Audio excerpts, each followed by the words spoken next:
बड़ी बात आती है कि ऋषभदेव जी की 100 संतानों में भरत हुए और भरत जी ने खूब भजन किया गंडकी नदी के किनारे दामोदर कुंड में। दामोदर कुंड का है इस समय कहाँ? नेपाल में। नेपाल में जहाँ शालिग्राम जी निकलते हैं खूब भजन किया ओम नमो भगवते वासुदेवाय का। लेकिन पिता की बात याद है, अहिंसा परमो धर्म। एक दिन क्या हुआ कि एक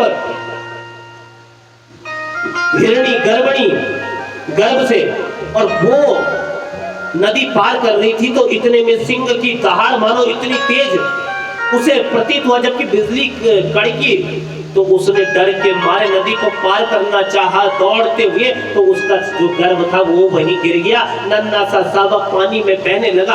पिता की बात याद आ गई, अहिंसा परमो धर्म। उसी समय तुरंत माला छोड़ी और तुरंत ले आए उस नन्हे से बच्चे को, नन्हे से सावक को खूब पाला पोसा, खूब सेवा की, अर्थात पिता की आज्ञा का पालन किया। बहुत अच्छा काम कर रहे हैं। लेकिन धीरे धीरे धीरे धीरे जो भजन था अब वो भजन क्या हो गया? कम हो गया। जो माला थी वो छूटने लगी और अब धीरे धीरे अंत मति सो गति, अंत में जैसी मति वैसी गति। और आज गति कैसी? मरा तो हिरण की याद में मरा तो अगली जोनी हिरण की ही मिली, और अगली जोनी जब हिरण की मिली बंधुओं तो सो अगला जन्म भी हिरण की ही जोनी में। अब उसे किसी पशु में होते ना अपने पूर्व जन्म के संस्कार उसे पता होते हैं भैया, पूर्व जन्म के संस्कार क्या है कैसे है उसे सब कुछ पता होता है। कितनी बार आपने देखा होगा कि किसी पशु में पूर्व जन्म के संस्कार पहले ही पैदा होते हैं। वो शंख बजाते हैं, वो आवाज देने लगता है, उसका खाने का टाइम होता है वो स्वयं बता देता है आपको। इसी प्रकार हिरण की जोनी में अपने पूर्व जन्म की याद है कि मैं ऋषभदेव का पुत्र भरत था, तो इस समय ऐसा कोई कार्य नहीं किया। और एक दिन आग लगी जंगल में तो सब भागे, लेकिन उन्होंने हरि शरणम को जाप करके वही प्राणांत कर दिया। सो अगला जन्म, तीसरा जन्म अंगिरस पंडित जी के यहाँ जुड़वा संतानों के रूप में भरत जी महाराज का हो रहा है, महाराज भरत जी का।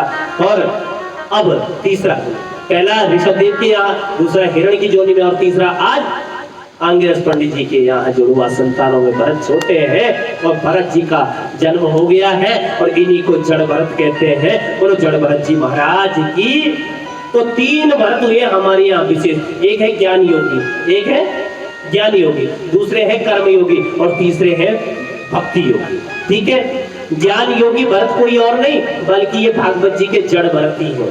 ठीक है, और उसके बाद भक्ति योगी भरत त्रेता युग में प्रभु राम के भ्राता जो राम की चरण पादुका लेकर आ गए और उनका अनुगमन किया और नंदीग्राम में रहे। ये कौन है? भक्ति योगी।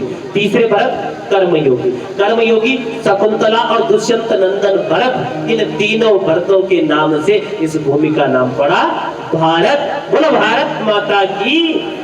तो कितनी सुंदर भूमि है ना, ये कितनी सुंदर भूमि है। एक कर्म भूमि है, ज्ञान भूमि है और भक्त भूमि है। यहाँ पर प्रश्न आता है, क्या प्रश्न आता है? प्रश्न ये आता है, क्या सुन लेना पीछे वाले सब पूछते हैं तुमसे कि तुम्हारे भारत में ही देवता अवतार लेते कि विदेशों में कोई देवता नहीं आया, यही सब देवता? तो हाँ, ये सत्य है, सारे देवता हमारे भारत में, क्योंकि यही कर्म भूमि है। बाकी सारी दुनिया भोग भूमि है और भोग भूमि में परमात्मा कभी अवतार नहीं लेता, बल्कि परमात्मा हमेशा कर्म भूमि में ही आते हैं। एक बार प्रेम से भारत माता की जय। आइए प्रेम से